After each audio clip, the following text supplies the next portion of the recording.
में हमने 5 महीने के अंदर अंदर इस जारी साल में तकरीबन 2.3 ट्रिलियन रुपीस हमने कलेक्ट किए हैं, जो कि तकरीबन पिछले साल से कोई तकरीबन 30 गुना ज़्यादा हैं। बट अगर इसमें आप देखें तो तकरीबन जो हमारा इनडायरेक्ट टैक्सेस का पोर्शन है वो तकरीबन 1.5 ट्रिलियन रुपीस का है, और जिसके अंदर 1.5 ट्रिलियन के अंदर 1.2 ट्रिलियन के करीब सिर्फ़ और सिर्फ वो सेल्स टैक्स है जो इंपोर्ट स्टेज पे लगता है।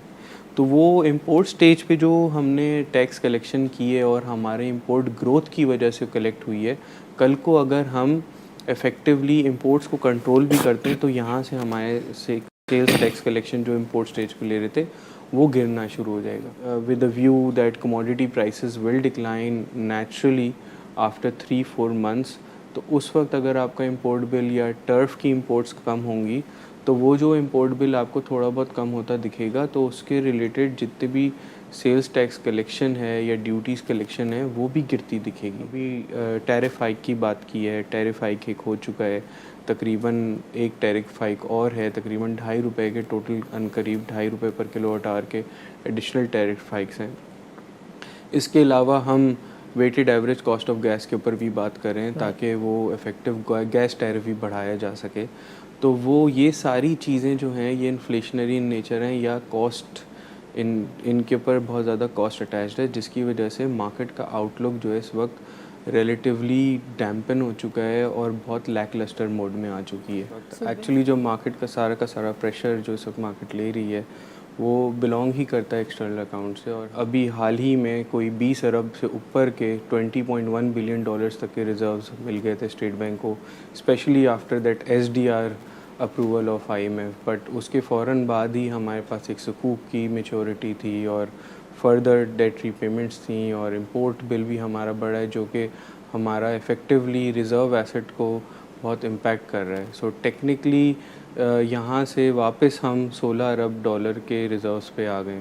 अब इतने रिज़र्व्स पर अगर आप देखें तो हमारा इंपोर्ट बिल तकरीबन 2.7 मंथ्स के करीब है, और ये हमारे लिए अच्छा नहीं है। That people keep talking is कि एक्सटर्नल अकाउंट और जो पॉलिसी रेट के साथ जो भी कुछ हुआ पिछले 8-10 दिनों में, that is one of the reason. जो मार्केट का सारा प्रेशर जो इस वक्त मार्केट ले रही है वो बिलोंग ही करता है एक्सटर्नल अकाउंट से। और IMF ने इनिशियली हमको बोला था कि 700 अरब की एडिशनल टैक्स मेजर्स लेकर आओ besides these 350 billion rupees worth of withdrawal of tax exemptions. और इसके साथ साथ IMF ने ये भी बोला था कि आपको प्रोविडेंट फ़ंड पे भी टैक्स लगाना चाहिए, और उसके साथ साथ आपको जो सैलरी स्लैब्स हैं उनको भी इन्हांस करना चाहिए ताकि आपकी इनकम टैक्स कलेक्शन भी इम्प्रूव हो।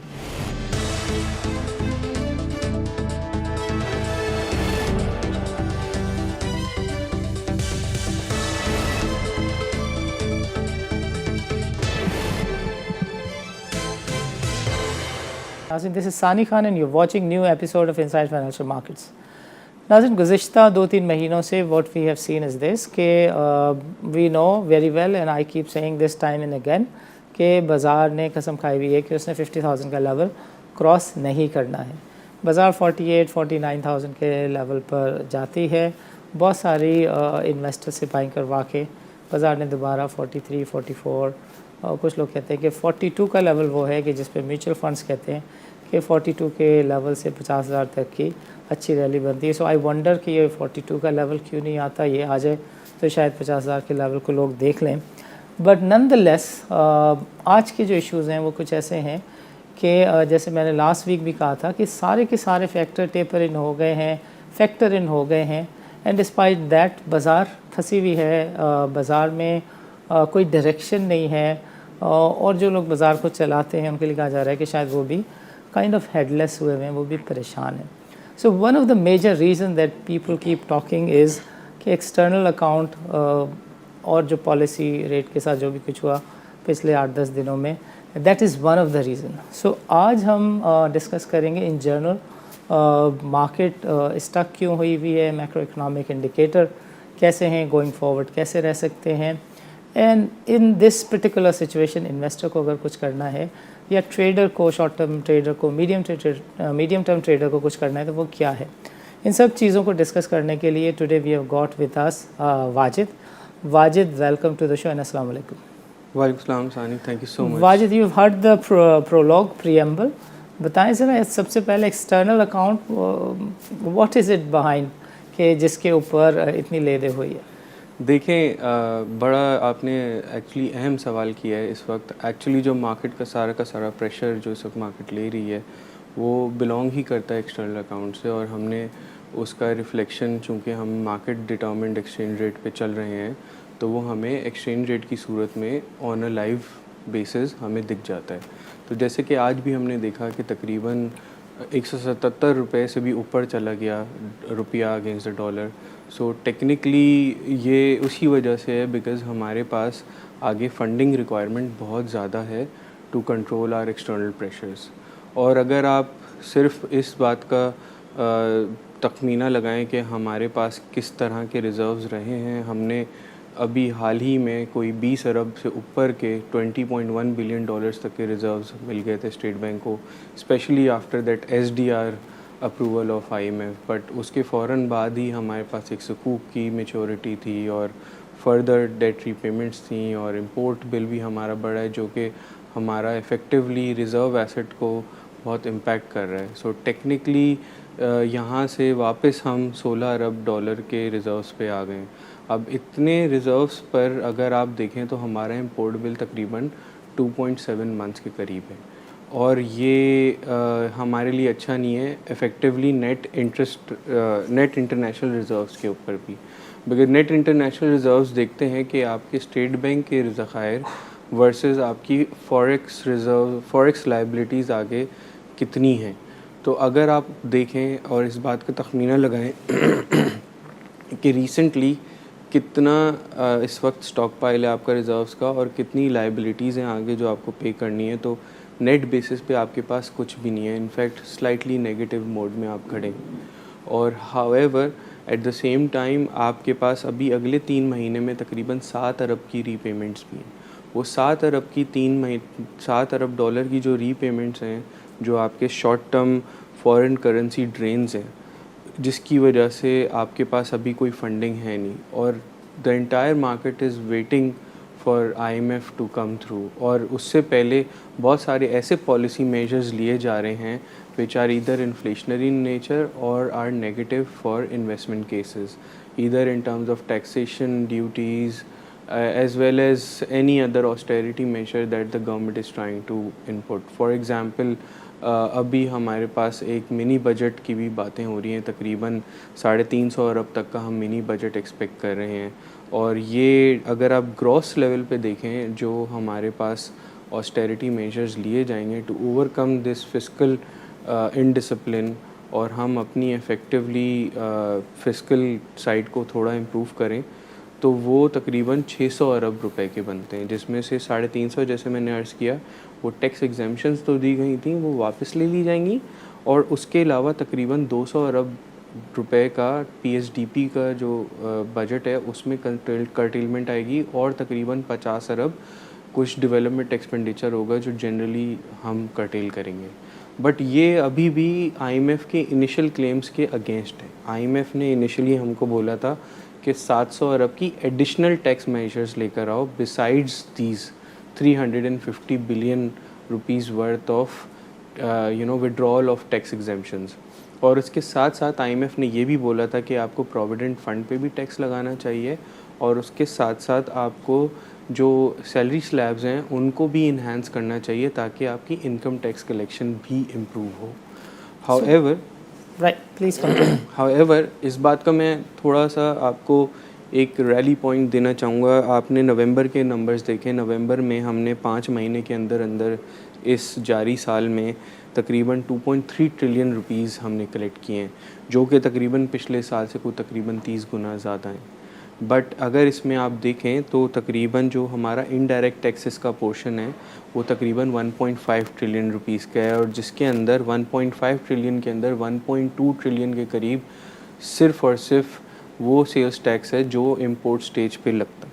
तो वो इंपोर्ट स्टेज पे जो हमने टैक्स कलेक्शन की है और हमारे इंपोर्ट ग्रोथ की वजह से कलेक्ट हुई है, कल को अगर हम इफ़ेक्टिवली इंपोर्ट्स को कंट्रोल भी करते हैं तो यहाँ से हमारे से सेल्स टैक्स कलेक्शन जो इम्पोर्ट स्टेज पे ले रहे थे वो गिरना शुरू हो जाएगा। तो ये measures, these kind of fiscal measures are extremely necessary for us to input, because somehow the other जब आपको even with the view that commodity prices will decline naturally after 3-4 months, तो उस वक्त अगर आपका इम्पोर्ट बिल या turf की imports कम होंगी तो वो जो इम्पोर्ट बिल आपको थोड़ा बहुत कम होता दिखेगा, तो उसके रिलेटेड जितने भी सेल्स टैक्स कलेक्शन है या ड्यूटीज़ कलेक्शन है वो भी गिरती दिखेगी। तो ये जो फिस्कल मेजर्स लिए जा रहे हैं ये भी इन्फ्लेशनरी इन नेचर है। फिर साथ ही साथ हमने अभी टैरिफ हाइक की बात की है। टैरिफ हाइक एक हो चुका है, तकरीबन एक टैरिफ हाइक और है, तकरीबन ₹2.5 के टोटल करीब ₹2.5 पर किलोवाट आवर के एडिशनल टैरिफ हाइक्स हैं। इसके अलावा हम weighted average cost of gas के ऊपर भी बात कर रहे हैं ताकि वो इफ़ेक्टिव गैस टैरिफ भी बढ़ाया जा सके। तो वो ये सारी चीज़ें जो हैं ये इन्फ्लेशनरी इन नेचर हैं या कॉस्ट इनके ऊपर बहुत ज़्यादा कॉस्ट अटैच्ड है, जिसकी वजह से मार्केट का आउटलुक जो है इस वक्त रिलेटिवली डैम्पन हो चुका है और बहुत लैकलस्टर मोड में आ चुकी है। So when you have a lackluster market, people not willing to participate in the volume in the market, there are little volumes. So going forward, आपको लगता है कि ये वाली जो चीज़ें हैं एस ऑस्टेरिटी मेजर्स की, जो कि मैं समझता हूँ कि शॉर्ट टर्म हैं, because in a longer run by the end of this year काफ़ी सारी चीज़ें चेंज हो चुकी होंगी, वो शायद अपनी वैल्यू भी खो दें। सो आपको नहीं लगता कि इसको फैक्टर इन ठीक से किया जाना चाहिए थे, यानी जो आईएमएफ से नेगोशिएशंस हैं वो एक मैच्योरिटी के लेवल पर आ चुकी होती, आईएमएफ का प्रोग्राम अंडर एक्सिक्यूशन होता या रिस्टोर कम्प्लीटली हो चुका होता, और उस वक्त ये चीज़ें अगर इंट्रोड्यूस की जाती तो उसका कोई फ़र्क पड़ता, या फिर ये हालात ही इकॉनमी के इतने आउट ऑफ कंट्रोल हैं कि इसको इसी तरह होना था। जी देखें, अगर आप थोड़ा सर्कल बैक करें, व्हेन पेंडेमिक केम तो हमारा आईएमएफ प्रोग्राम जो हॉल्ट हुआ था due to the kind of measures that we were taking in pandemic, वो उन मेजर्स के अंदर आईएमएफ आके नहीं एग्जिबिट करता, नहीं अपने प्रोग्रेस लेकर आता, नहीं अपने रिफॉर्म मेजर्स लेकर आता, बिकॉज़ उस वक्त आपको अपने कंट्री को इफ़ेक्टिवली लिक्विडिटी फराहम करनी पड़ती है थ्रू ईदर मॉनेटरी स्टिमुलाई और फिस्कल स्टिमुलाई। तो वो तो एक बड़ी नीड ऑफ द आवर थी which the State Bank and other authorities were suppose to undertake. But now that you're going towards normalcy and you're effectively the drain on the economy that was there from pandemic is almost through, तो आप अब IMF के पास resume करेंगे तो उसके पीछे बहुत सारे ऐसे मेजर्स लेने पड़ेंगे जो कि IMF को एक ट्रांसपेरेंसी दें और उसकी ओपेकनेस को ख़त्म करें, जो एक क्लैरिटी मौजूद नहीं है इस वक्त इकोनॉमिक प्रोग्रेस के ऊपर, उसको कम करें। Because you can't have a very expansionary mode of fiscal policy और वो आप फिस्कल कंसोलिडेशन नहीं कर रहे हो और फिर आप जो है स्टेबलाइजेशन की तरफ जाएं।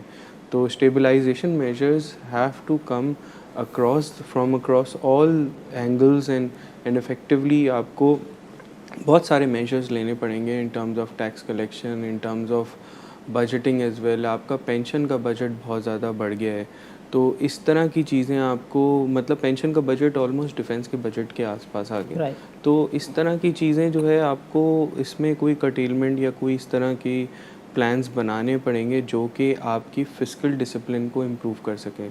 अच्छा, फ़िस्कल डिसिप्लिन में एक चीज़ जो हुई है तकरीबन साल भर पहले, वो यही हुई है कि आपका जो जैसे पीडीएल कलेक्शन होती थी वो आप पहले एफबीआर रेवेन्यू में दिखाते थे, अब वो अब एफबीआर रेवेन्यू का पार्ट नहीं है। GIDC is not a part of FBR revenue, it's a part of non tax revenue. So now since it's a part of non tax revenue, so your FBR collection rate जो IMF direct करता है कि ये कम से कम इतना फ़ीसद होना चाहिए tax collection, जो कि हम अगर हम नवंबर का नंबर देखें 2.3 ट्रिलियन का, वो तकरीबन 10% बनता है ऑफ आर जीडीपी, जो कि इस वक्त आईएमएफ के स्टैंडर्ड्स के हिसाब से कम है। आईएमएफ कहता है कि हमें एटलीस्ट 12-13% ऑफ जीडीपी तक जाना है इन द नियर टर्म। तो इस तरह के मेजर्स लगा कर ही आप उस टारगेट को अचीव कर सकेंगे। और आप अपने एक्सटर्नल साइड पर जो फंडिंग गैप है उसको नैरो डाउन कर सकेंगे। तो अच्छा, अगर जी सॉरी वाजिद, मैंने जी आपकी बात को रोका। इस सिचुएशन जो पिक्चर पेंट हो रही है ये तो बड़ी ही चैलेंजिंग सी है, और इससे बार बार इस तरह का व्यू बन रहा है कि it's really a tough situation exactly on the ground. Exactly But when you look at the equities market, जो इन्वेस्टर है वो तो प्रेजेंट चैलेंजेस को तो देखता ही नहीं है, वो तो देख रहा होता है फ्यूचर को। आज लॉन्ग टर्म में 6-8 महीने में जो कैनवस है वो बहुत ग्रीन है। When you look at the multiples 5 versus 23 of India and the region, हम तो बहुत ही चीपर हैं। This is something that brokers keep saying time and again. What happened to the frontier markets buying, and going forward जो लोग कह रहे हैं कि ये 150 बेसिस, कम से कम 100 से 150 basis point further increase expected है। सो इन तीनों चीज़ों पे ज़रा कमेंट दीजिएगा कि why people are still reluctant to participate and come into our market, why foreigners are not coming. And going forward, do you see the policy rate initiative as one of the factor which is hindering the development of the market? Right, thank you so much, that's actually a very valid question. देखिए market इस वक्त बहुत discounted levels पे है, मगर अगर आप effectively देखें 5.5 के पी पे हम ट्रेड करें फॉरवर्ड, और हम अमूमन तकरीबन 8 सवा 8 के पी पे ट्रेड किए हैं। और अगर आप across the board different sectors को उठाएं, स्पेशली जो हमारे हैवी वेट सेक्टर्स रहे हैं, बैंक्स भी हो गए या आप ENPs को उठा के देखें, ये बहुत ही इफ़ेक्टिवली इनके जो प्राइस टू अर्निंग मल्टीपल्स हैं वो बहुत ही नीचे आ चुके हैं और इतने अट्रैक्टिव लेवल्स पे हैं कि अगर आप एक नॉर्मल इन्वायरमेंट होती तो आप उनको आंखें बंद करके ख़रीदते। मतलब आप अपने पोर्टफोलियो को बिल्ड करने से पहले सबसे पहले उसी ऐसी ENP कंपनीज उठाते जिनका इफ़ेक्टिवली 5 रुपए के मल्टीपल पे चल रही हैं, 5 रुपए से। वाजिद, आप बात यहीं से शुरू कीजिएगा, but please allow me to chip in one point of view. ये अचानक हालात इतने चैलेंजिंग कैसे हो गए? बिकॉज 2-3 हफ्ते पहले तक तो I don't see rather remember a single brokerage house जो कि कह रहा हो कि there are challenges on the canvas of the economy. Everybody was like कि हर चीज़ बहुत अच्छी है, हर चीज़ इज़ सो पॉजिटिव कि बाज़ार ने 50-53 हज़ार के लेवल पर एनीवे जाना है। सिर्फ एक्सटर्नल अकाउंट इंपोर्ट के $3 बिलियन के नंबर्स ने क्या चेंज ले आए कि नाउ एवरीबडी थिंक्स कि हर चीज़ बहुत ख़राब है। देखिए थोड़ा इसका जो है एक जियोपॉलिटिकल इम्पैक्ट भी है कि हमारा एक करेंसी ड्रेन अफ़गानिस्तान की तरफ भी हो रहा है, ठीक है। एट द सेम टाइम आपने बिल्कुल सही फरमाया कि आपका जो इफ़ेक्टिव जो आप डिस्काउंट दे रहे हैं इस वक्त पाकिस्तान को 5.5 के PE पे ट्रेड कर रहा है पाकिस्तान, वो इसी वजह से है कि आपके पास एक्सटर्नल अकाउंट प्रेशर्स बहुत ज़्यादा हैं। आपके पास आगे फंडिंग कब आएगी, कैसे आएगी, वो नहीं पता। तो मार्केट का जो सेंटिमेंट है वो उसी वक्त दोबारा रिजुविनेट होगा जब आप IMF के प्रोग्राम में वापस एंटर हो जाएंगे। आपके पास $1 अरब यहाँ से आएंगे। अभी आपने हाल ही में देखा है कि तकरीबन 3 अरब की कैश इंजेक्शन हमें मिली है इन फॉरेक्स रिजर्व्स। तो टेक्निकली यहाँ से 16 अरब से 19 अरब, 3 अरब ये हो गया, 1 अरब IMF देगा। उसके अलावा तकरीबन 2 से 2.5 अरब के करीब हम मल्टीलैटरल और बायलैटरल डोनर से हमको पैसे मिलेंगे। तो वो जो मिलेंगे तो उससे हमारे फॉरेक्स रिजर्व्स रिलेटिव टर्म्स में इम्प्रूव होंगे। फिर साथ ही साथ हम सुकूक इशुएंस पे भी जाएंगे जो कि या यूरो बॉन्ड इशुएंस की तरफ भी जाएंगे जो हम बाहर जाके पैसा रेस करेंगे। तो उससे effectively take a short break with your permission. नाज़रीन, बातचीत का वाजिद के साथ सिलसिला यहीं से शुरू करेंगे, but after a short break.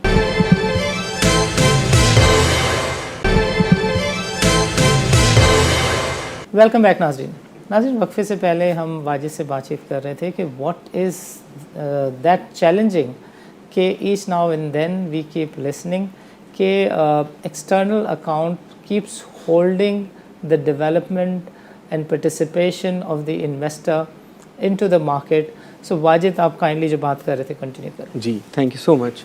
तो मैं ये अर्ज़ कर रहा था जब एक्सटर्नल अकाउंट के प्रेशर्स रहते हैं और अब आप मार्केट डिटर्मिन्ड एक्सचेंज रेट पे हैं, तो अगर आप किसी फॉरेनर को एक्सपेक्ट करेंगे वो पैसा डाल रहा है, तो कल को अगर वो 175 रुपए के डॉलर पे पैसा डालता है, तो वो पैसा जब निकालेगा या रियलाइज़ करेगा within a years time frame और even let's say 6 months time frame, तो ही नीड्स टू इंश्योर के डायरेक्शनली जो है उसका जो इम्पैक्ट है उसकी इफ़ेक्टिव रिटर्न के ऊपर वो कम है। तो ऐसा नहीं है कि डॉलर हर साल अब डेप्रिशिएट नहीं होगा अगर आप एक्सटर्नल अकाउंट के प्रेशर सब सही करें। एक रुपया will depreciate against the dollar, but But Wajid, what has been the rate of depreciation of our country for last 10 or 15 years? we've seen about 5%. 5% is the standard. Yes, it's the But in standard. last 3 years, it shaded 48%. Yes, because our currency was extremely overvalued against the dollar. So what happened was we kept exchange rate constant, fixed for a prolonged period, और उस time पे हमारे effectively जो current account deficit है वो 19 अरब तक का भी हो गया। हमारे पास फॉरेक्स रिज़र्व स्टेट बैंक के जो ज़ख़ायर हैं वो तकरीबन 6-7 अरब की रेंज में आ गए थे। तो उस वक्त हमारे लिए सबसे बेहतर इम्प्रूवमेंट यही थी कि फ़ौरन इंपोर्ट बिल को कम करने के लिए हम एक मेजर डीवैल्यूएशन लें, मेजर एडजस्टमेंट लें ऑन द फॉरेक्स साइड। अब इसमें स्टेट बैंक ने जो इम्प्लीमेंट किया इफ़ेक्टिवली जो आपका फ्लेक्सिबल एक्सचेंज रेट है, उसके साथ एक और मेजर है जो पॉलिसी रेट का है, जो स्टेट बैंक को लेना बहुत ज़रूरी होता है, because the entire burden of current account can not be born only by the forex rate. आपको दोनों एंड पे मूवमेंट रखनी होती। तो अभी भी हम नेगेटिव रियल इंटरेस्ट रेट के लेवल पे हैं, तो हमें यहाँ से इफ़ेक्टिवली इम्प्रूव करके towards a positive real interest rate environment पे जाना है, और ये बहुत ज़रूरी होगा अगर आपको रिफॉर्म मेजर्स लेकर आने हैं, specially under the IMF programme. Right. Wajid, ये बताएं कि एक तरफ हमें नज़र आता है कि स्टेट बैंक जो है वो पॉलिसी रेट का इनिशिएटिव एक ख़ास डायरेक्शन में लेता है, उसके 2 दिन बाद जो है आपके फाइनेंस सेक्रेटरी या जो वज़ीर ख़ज़ाना हैं वो जब ट्रेजरी बिल से कैपिटल पैसा रेज़ करते हैं तो वो उससे भी 100 बेसिस पॉइंट आगे चले जाते हैं। आपको लगता है कि ये दोनों एक साथ नहीं चल रहे हैं, या आज़ादी दोनों बताना चाहते हैं कि हम बहुत आज़ाद हैं? देखें, आई put it in front of you in sort of a catch-22 situation. Okay. We have about 2.5 trillion worth of maturities जो सेकेंडरी मार्केट के अंदर है, और हमें अभी तकरीबन कोई 5-6 ट्रिलियन के करीब पैसा रेज़ करना है फ्रॉम सेकेंडरी मार्केट। तो जब ऐसी सिचुएशन है, और I tell you what, this is a very unorthodox movement where your policy rate is now trying to catch up with the secondary market yields. Okay. तो जब inflation का print आया नवंबर का, और उसी दिन जो है काइबोर नहीं मूव हो रहा था, so I was really concerned कि why isn't KIBOR moving today, और जो मंडे था उस दिन मूव नहीं हुआ। बट उसी दिन शाम में जब T-bill ऑक्शन हुआ, वो 11.5% तक उन्होंने जाकर लिक्विडिटी उठाई है बाज़ार से। तो टेक्निकली स्टेट बैंक ने ये इंडिकेशन दे दी, और बैंक्स ने भी ये इंडिकेशन दे दी that are expectations of inflation have increased. So वो inflationary expectations have increased because आपने जो अब मेजर्स लेने हैं वो सारे के सारे इन्फ्लेशनरी इन नेचर होंगे, और आप चूँकि नॉर्मल एक रजीम में जा रहे हैं, नॉर्मलसी की तरफ जा रहे हैं, तो आप you should expect secondary market yields to inch up and up. इससे एक फ़ायदा बड़ा अच्छा ये हुआ है कि अब सेकेंडरी मार्केट यील्ड ने पहले एडजस्ट कर लिया है before the change in policy rate. तो नॉर्मली ये होता था कि जब state bank policy rate improve करता था तो इफ़ेक्टिवली बैंक्स की अर्निंग्स लेट मूव करती थी because of a lag in asset repricing. But अब जो है, चूँकि हमारी जो पॉलिसी रेट से पहले ही KIBOR is now trading at more than 150 bips gap between the policy rate, so 6 महीने का काइबोर इस वक्त बहुत ऐसे लेवल्स पे है जिस लेवल्स पे आप शायद पॉलिसी रेट को इस अनकरीब मॉनेटरी पॉलिसी, जो अपकमिंग मॉनेटरी पॉलिसी है, इसमें भी नहीं देखेंगे।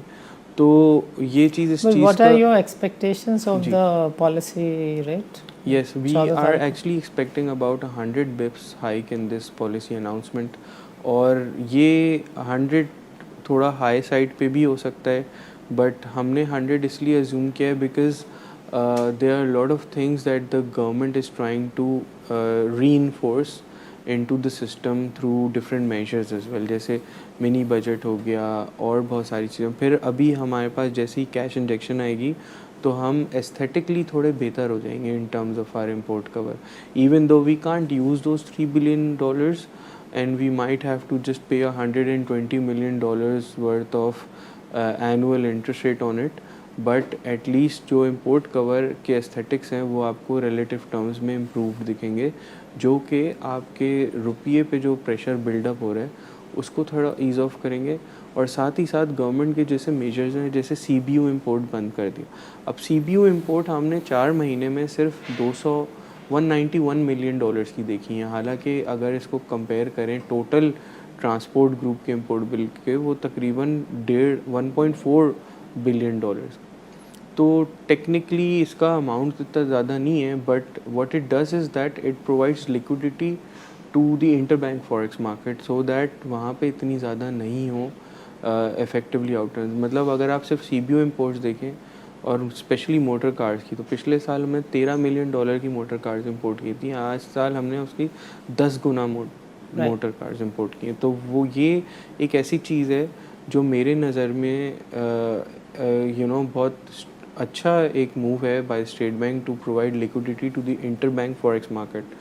अदरवाइज और भी बहुत से मेजर्स हैं जो स्टेट बैंक इस वक्त ले रहा है और प्रॉब्ली वाजिद ये बताइएगा कि सॉरी आपको एक दफ़ा और मुझे इंटरप्ट करना पड़ा because it is a related point. ये PIBs के लिए लोग कुछ कह रहे हैं कि 5 साल पेपर 14-15% तक बहुत क्विकली जा सकता है, आप भी ये समझते हैं?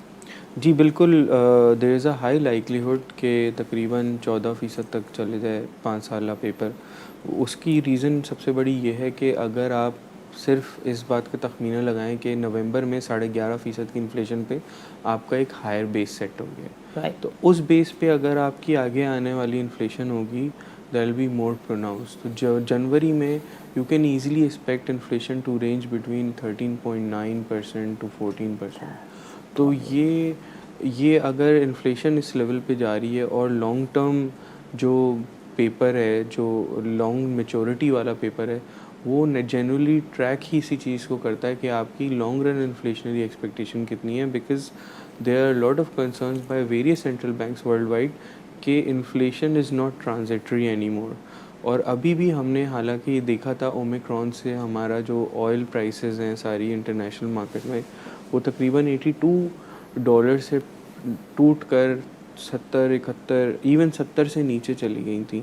वो अब वापस रिकवर करके, because Omicron is not deadly as much as it is suppose to be as per WHO, कि कोई भी अभी तक डेथ्स नहीं हुई हैं. ये this is a normal thing for any kind of pandemic और एपिडेमिक. जब तक उसे डेथ्स नहीं होती, जानलेवा साबित नहीं होता, तब तक उसका कोई हैवी इम्पैक्ट नहीं पड़ता. मतलब अगर आज पूरी दुनिया for example unfortunately can I have a short break?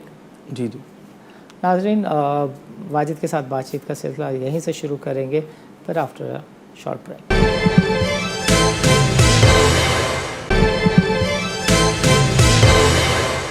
Welcome back नाजरीन. नाजरीन, प्रोग्राम के दूसरे सेगमेंट में हमने तफसील के साथ बातचीत की कि what are the measures and whether or not these measures seems to be working or not. In this segment of the program, what we want to discuss is the market. When we talk about the market, we need to know the macro level indicators, what is happening at the current account, where dollar is going, how things seems to be improving. ADB का ये जो loan की खबर है, $3 billion की जो Saudi placement है, IMF के स्टाफ लेवल एग्रीमेंट के बाद जो बोर्ड अप्रूवल के बाद प्रोग्रेस एक्सपेक्टेड है, डेवलपमेंट्स एक्सपेक्टेड है, इन सब का कैपिटल मार्केट पे क्या असर पड़ने जा रहा है. We are going to cover all this in this segment. So मैं ये चाहूँगा वाजिद कि आप ये बताएं कि एक तो how long you see this lackluster performance of the market to continue. When do you see the participation and volumes coming to the market, i.e. ये चीज़ें फैक्टर्स इम्प्रूव होते हुए आपको कब नज़र आ रहे हैं? देखिए, मेरा अपना ज़ाती ख़्याल ये है कि इफ़ेक्टिवली जिस तरह की हम डोल ड्रम्स में इस वक्त आए हुए हैं, वो आइंदा आने वाले 1-2 महीने में नहीं डिसिपेट होंगे। और ओके, वो इस वजह से नहीं होंगे बिकॉज़ वो इन्फ्लेशनरी मूवमेंट सामने हैं, except for the fact that some sectors will be looking very attractive in terms of the defensive play. तो जिस तरह के बैंकिंग सेक्टर है, वो एक सेक्टर है जो कि आपको either pure play in terms of री rating of the entire banking sector multiples, as well as the fact that there is earnings growth of about 15% ahead as well. और उसके अलावा अगर आप देखें जो दूसरे सेक्टर्स हैं, जैसे जिन सेक्टर्स में हमने टैक्स ब्रेक्स या इस तरह की टैक्स एग्जेम्पशंस दी हुई थी, उनके लिए थोड़ा मुश्किल होगा टू परफॉर्म और even pass on cost very easily in a very inflationary environment. So technically यहाँ से बहुत ज़्यादा जो इन्वेस्टर्स हैं उनकी प्राइमरीली अप्रोच ये होगी कि वो थोड़े डिफेंसिव मिक्स स्ट्रैटेजी में जाएं। तो ओके, हमें बैंकिंग सेक्टर और टेक स्पेस में कुछ थोड़ी बहुत रैली नज़र आएगी, और या फिर हम कुछ ऐसे एक आध स्टॉक्स होंगे जिनमें एक पूरा बिजनेस पूरी कंपनी ही बदल रही हो, पूरी कंपनी अपसाइड डाउन चेंज हो रही हो, उनमें हमें कुछ रैलीज नज़र आएंगी। But otherwise for the next 2-3 months I don't think the market will gain the same sentiment that it had at the start of the year. okay. So banking you said fine. How about technology? जी, technology में more specifically there are a few plays which have dollar denominated revenue. So यहाँ से अगर आप देखें कि अगर रुपया जिस तरह हमारे पास डीवैल हुआ है, डिप्रिशिएट हुआ है, उससे जो उनके रेवेन्यूज़ हैं उनमें ग्रोथ है। फिर उसके साथ साथ टेक्नोलॉजी स्पेस में बहुत ज़्यादा इन्वेस्टमेंट्स भी आ रही हैं, डिस्पाइट द फैक्ट हमने अपनी करेंसी को डीवैल होते हुए देखा है। तो in terms of VC funding, so for example systems है, they are setting up their own VC arm. So Right. उससे इफ़ेक्टिवली हमें जो वीसी फंडिंग ऐसी कंपनी में आ रही हो जो लिस्टेड एंटिटी हो, या वो एक लिस्टेड एंटिटी जो है वो almost like VC fund perform करना शुरू कर जाए, उसमें हम बहुत ज़्यादा अट्रैक्टिव अप्रोच देख सकते हैं। So you said banking fine, IT fine. How about ENP? ENP के साथ एक प्रॉब्लम ये है कि even at rallying price oil price environment, rather I would say higher for longer oil price environment, उसमें भी जो है हमारे यहाँ ईएनपीज़ का जो इंटायर रेवेन्यू स्ट्रीम है it gets trapped into circular debt. तो जब तक हमारे सर्कुलर डेट रिफॉर्म्स सही नहीं हो जाते, either it's related to tariff और गैस प्राइसेस और even collection mechanism, so effect उस वक्त तक जो है हम ईएनपीज़ में एक री रेटिंग नहीं दे सकते, even though they are at very dirt cheap levels right जब नाउ। आप सुनते हैं फाइनेंस मिनिस्टर से कि हम अच्छे डिविडेंड देने का इरादा रखते हैं, गवर्नमेंट इंटरप्राइजेस को, लिस्टेड गवर्नमेंट इंटरप्राइज को सपोर्ट करने का इरादा रखते हैं, आपको तब भी बेहतरी नहीं दिखती? देखिए, ये जो इस तरह की बात की गई थी, this is a very good thing if the government progresses towards it, but it's not like they could not have progressed towards it 2 years back. Yes, तो ये चीज़ अगर होनी थी तो ये पहले भी हो जाती, बट ये एक अच्छा एक प्रपोज़ल है जो which is on the table. And I think जब गवर्नमेंट के पास इतनी लिक्विडिटी होगी, इतना फिस्कल रूम होगा कि हम मिनी बजट के बजाय हमारे पास एक्स्ट्रा पैसे इतने आ गए हैं कि हम कहीं ना कहीं से इंजेक्ट कर सकें डाउन स्ट्रीम में, to be able to bring the entire liquidity into the upstream section of the energy chain, और वहाँ से फिर हम डिविडेंड निकाल लें, तो फिर ये चीज़ प्लॉजिबल दिखती है होती हुई। But right now when you are going towards fiscal consolidation, I don't think government के पास इतना रूम है कि वो इस तरह का एक अच्छा मूव जो कि एक आपकी कंपनीज़ को विंडो ड्रेस भी कर दे, एस्थेटिकली उनकी बुक्स भी साफ़ कर दे, और साथ ही साथ करंट अकाउंट से हमें छुटकारा भी दे दे। वो इस वक्त हमारे लिए बहुत आसान नहीं है, बिकॉज़ हमारे लिए इम्पॉर्टेंट ये है कि सर्कुलर डेट की एक्यूमुलेशन को रोकें। राइट। जब एक्यूमुलेशन रुक जाएगी तो फिर हम थोड़ी और स्टेबल मोड में आ जाएंगे कि हम पुराने सर्कुलर डेट को रिटायर कर सकें या सेटल कर सकें किसी तरह से। Okay okay. आखिर में मैं चाहूँगा कि फार्मास्यूटिकल सेक्टर के ऊपर अपना ऑर्गेनाइजेशन का अपना ओपिनियन दें। जी, थैंक यू सो मच। ये बड़ा वैलिड क्वेश्चन है। हाँ, जहाँ आप देखते हैं कि फार्मास्यूटिकल कंपनीज़ की जो टॉप लाइन है उनकी प्राइसेस सीपीआई लिंक्ड हैं कुछ ड्रग्स की। इनफैक्ट हर ड्रग्स की जो उनकी इफ़ेक्टिव प्राइसिंग मॉडल है वो उनकी टॉप लाइन ग्रोथ दिखाता है। वहाँ गवर्नमेंट ये भी अनाउंस करने वाली है कि हम फार्मास्यूटिकल सेक्टर से कुछ इंपोर्ट स्टेज पे ड्यूटी एग्जेम्पशन या टैक्स एग्जेम्पशन वापस ले लें। अगर गवर्नमेंट इस तरह का मेजर लेती है, even with the higher inflation number at hand, effectively that will not translate into a good earnings for pharma. So even though pharmas, बहुत सारे pharmaceutical companies हैं जो इस वक्त बहुत ज़्यादा अंडर वैल्यूड हैं, बट इसी वजह से उनमें एक बहुत लैकलस्टर मूवमेंट होती है। It's because of the fact that even if they are able to pass on the inflationary impact in terms of revenue, they might just see some contraction in terms of margins from import stage पे कोई duty relief वापस ले लिया गया हो। For example API import कर रहे हैं, उसके ऊपर ड्यूटी रिलीफ वापस ले लिया। तो इस तरह की चीज़ों की वजह से फार्मा भी थोड़ा लैकलस्टर मोड में चला है। So in March 2022, how do you look at the reserves in the dollars? Dollar को आप कहाँ देखते हैं? देखें, अगर आप यहाँ से अंदाज़ा लगाएं, जैसे कि मैंने अर्ज़ किया 16 अरब में अगर आप 3 अरब आप कैश इंजेक्शन करें तो 19 अरब, फिर 1 अरब आपके आईएमएफ देगा, फिर साथ ही साथ तकरीबन 1 अरब अगर आप अज्यूम कर लें that we are able to get the money from the international market in terms of Eurobond Sukuk issuance or even Panda bond issuance. So technically we might just end up with 21 billion reserves by the end of March 22. So $7 billion की liabilities to offset हैं और $6 billion का इजाफा आप देख रहे हैं।